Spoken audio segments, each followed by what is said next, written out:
Buongiorno, mi amigo. Welcome to my channel. I'm not actually Italian. I don't speak Italian, but I could have fooled you, eh? Anyway, you clicked on this video because you want to know how to become a successful writer. And good, because I don't like losers. I like ambitious lions and lionesses like yourself. And in this video, I am going to tell you how to become a successful writer. But first, I know exactly what you're thinking. Who the hell is this dude with the red hat and the weird background and all the books and the colors and stuff? Well, I'm actually a writer. I have 27,000 followers on Medium. I've written over 666 articles. And no, I am not Lucifer. I am, in fact, a human being, but I have written 666 articles on Medium, which is really weird. I've also made money writing on Medium, so it's safe to say I know a thing or two about being a successful writer. And don't you worry, dear viewer, because I'm going to show you the exact step-by-step way to become a successful writer. But I need you to chill out for a few seconds. I need you to bear with me. If you can't sit through 5 minutes of a video, then that tells me everything I need to know about you and becoming a successful writer. If you can't sit through this video, you're not going to be a successful writer. And you need to stick around because it's actually very counterintuitive. And it's critical that you actually understand how success in the world actually works. Because here's the thing. What does successful actually mean? And this is why I need you to stick around. And I totally get it, right? You've just seen me, you don't know who the hell I am, and now I'm hitting you with some philosophy. But it's very important because success is relative. Now, what does that mean? It means that to some people, I would be considered successful because I have 27,000 followers on Medium, because I've made thousands of dollars from the Medium Partner Program, because I've written over 666 articles in the space of just 2.5 years. But here's the thing, to someone else, I could be considered a complete failure. I haven't written a best-selling book, for example. To someone else, the fact that I haven't written a best-selling book would mean that I'm not successful. To one person, I'm a failure. To another person, I'm the greatest. Godfrey, the greatest. But to someone else, I'm just a random bloke on the internet chatting about writing in a weird accent. So before we actually talk about how you can be successful, we need to talk about why chasing success is the one thing that's actually stopping you. So again, bro, I'm really sorry, but we're staying with the spiritual shit because it's really important. If you don't like it, just go watch some brain rot and you're not going to be a successful writer. That's cool. Just go scroll on TikTok and watch people dancing around like a bunch of chimps. Anyway, let's continue. So there's this saying in spirituality which goes as follows. What you chase will run away from you. And I know this might sound a bit woo-woo, but think about it from a logical perspective. When was the last time you were chased by something like an animal? Imagine you were getting chased by a bloodthirsty pit bull. In that moment, what is the one thing going through your head? Is it to chill and just wait as this thing is starting to chase you? Or is it to run as fast as you can? Because if you don't, this thing's gonna rip your face off. Unless you're a total psychopath who likes getting chewed up, you would have legged it. But this also applies in other smaller ways. So for example, I live in a country where there are loads of street animals. They're everywhere. Cats, dogs, hedgehogs, turtles, they're all over the place. Sometimes I'll see a cat and I'll think, ooh, that's really cute, I want to go pet it. But then, as soon as I start making my way towards the cat can sniff my thirst levels and just bolts, right? Why? Because I was chasing it. However, on another day, another time when I'm feeling a slightly different way and I'm not even thinking about the cat, the same cat will come up to me and start brushing itself up against my leg. Why is this? And also, has this ever happened to you? I'm sure if you look at your life, you will see that there have been times when you've chased something and you haven't got it. And there have been other times where you haven't been bothered at all and you've just gotten something anyway. And it doesn't just have to be with a cat, it can be with money, it could be with relationships, it could be with anything. And yet, despite knowing this and despite experiencing this in our own lives, we approach success very differently. Most people who want to be successful are so thirsty. They're so desperate for it. It's almost like they're trying to survive in the desert, the Sahara Desert, and they've run out of water. They're that thirsty. They are chasing like nobody's business. But the thing is, when you chase something, the thing you're chasing does not want to be caught. Now, mi amigo, do not get it twisted, okay? I am not here telling you to sit on your ass all day and just manifest until everything comes to you. That is not what this is about. But what you do need to do is reframe the whole thing. Because if your definition of success is making millions of dollars as an online writer and getting millions of followers on various different platforms, you are setting yourself up for failure. So let me explain. As I said earlier, I have 27,000 followers on Medium. And I remember when I first hit 10,000 followers, and I'm not gonna lie, I was pretty giddy. I felt like I was back at high school again and I was sitting at the cool kids table. I felt really like chuffed. But the next day, I just didn't care.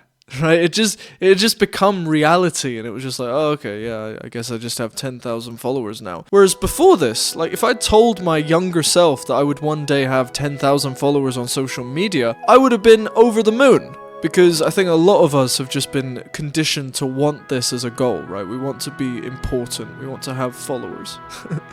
But once you get it, it's just normal. You start thinking about the next thing. And it's important to understand that this applies to everything you consider to be a success. That's why there are people who are worth tens of millions of dollars, hundreds of millions of dollars, but they're still very insecure about money. That's why billionaires want to just keep going and going and going. Because to a billionaire, $1 million is not a lot of money. This is very difficult for people to understand who aren't millionaires or billionaires. But to a billionaire, if he was to go from making 100 million per year to making just 1 million per year, that would be an existential crisis. He would have a panic attack. Why? Because his definition of success has changed. As soon as you hit these arbitrary goals in your head, your life doesn't change forever. You simply adjust to it. And within just a few days, perhaps even a few hours, it becomes your new normal. That big goal that was once your North Star, the one thing that you only wanted, just fades away faster than a TikTok trend. So here's how we're going to reframe being successful as a writer. And this is something I've come up with myself, so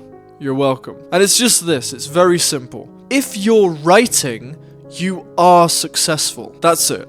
If you're a writer and you write something, you automatically win. That is your Olympic gold medal. Congratulations, your flowers will be delivered shortly, groupies will be lining up outside your hotel room, you'll get money, you'll get best-selling books, you'll get New York Times reviews, everything, and it's all because you've reframed success. But if you don't write, you fail. You didn't just get a bronze medal, you didn't even finish 4th, you finished dead last.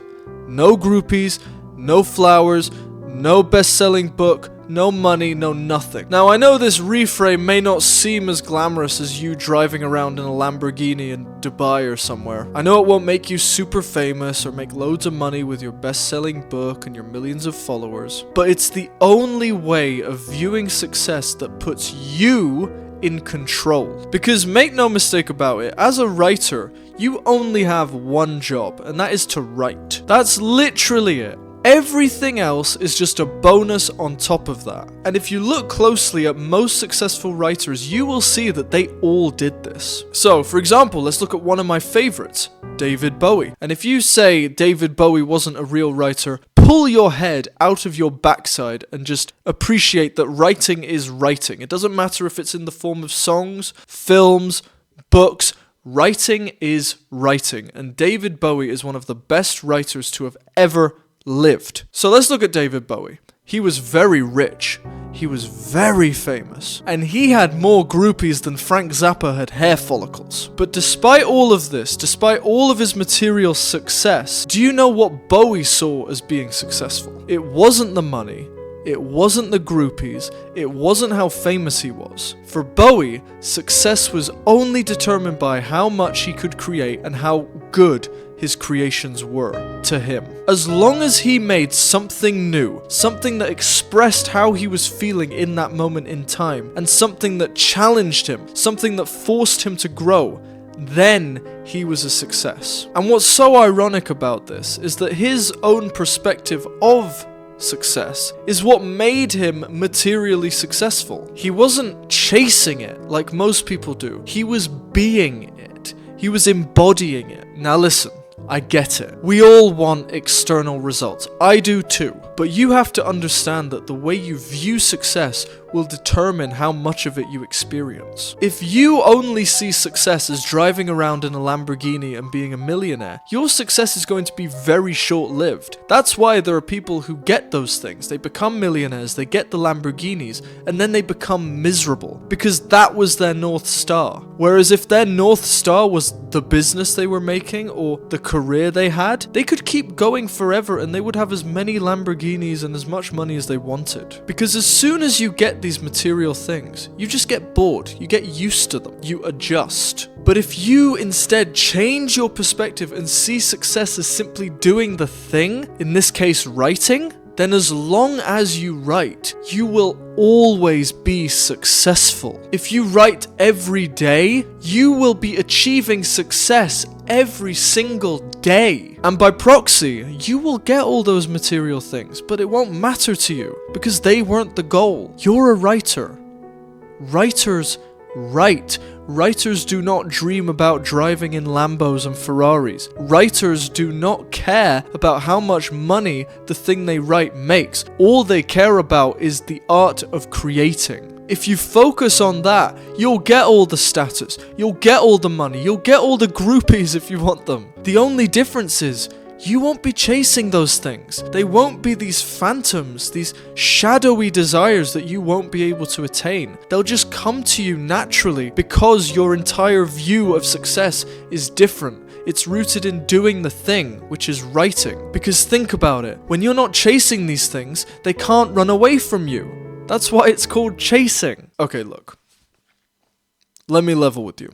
I've written 666 articles on Medium, and I wrote some of them just hoping, praying that they'd go viral, that they'd pop off. I wanted the money. I wanted the stats. I wanted the endless stream of dopamine. I was desperate for more followers. And whenever the things I wrote didn't pop off, I felt miserable. I would feel like a complete loser. But on the other hand, when I just write for the vibes, when I just write because I like writing, and when I write because I see success as writing, things will just randomly pop off, go viral, and I'll just be like, that's a nice bonus. And even if they don't get any views, no one reads them, I don't care because I wasn't trying to get traction from the thing I wrote. I've reframed my entire definition of success so that now, as long as I write, I win. So, mi amigo, if you want to be a successful writer, stop chasing success. Stop sprinting after it like some headless chicken on crack and start focusing on the one thing that actually matters: writing. Success equals writing. That's it. That is all you should care about. If you write, you're successful. If you don't, you failed. But that's okay, because if you fail one day, you can win again the next day. If you write, you're successful. If you write consistently, you're a professional. And if you write stuff you actually like, something most people don't do, you are living the dream. And be grateful for that. You might not feel successful right away, but it's the only definition that actually lasts. It's the only way of viewing success that will keep you coming back day in and day out for the rest of your life. Let the other stuff just come as it comes as a bonus. That is not your goal. Your goal is simply to write. And if you become a master writer, it will. It's inevitable. If you want help becoming a better writer, click the first link in the description where you will get my free magnetic writing email course. It's going to teach you all about persuasion and psychology. If you're serious about becoming a digital writer in 2025, click the second link in the description below and sign up for Medium Mastery. And if you like this video, I think you'll like this next one where I go over how you can develop your own authentic writing style. I'll see you there. Bye-bye.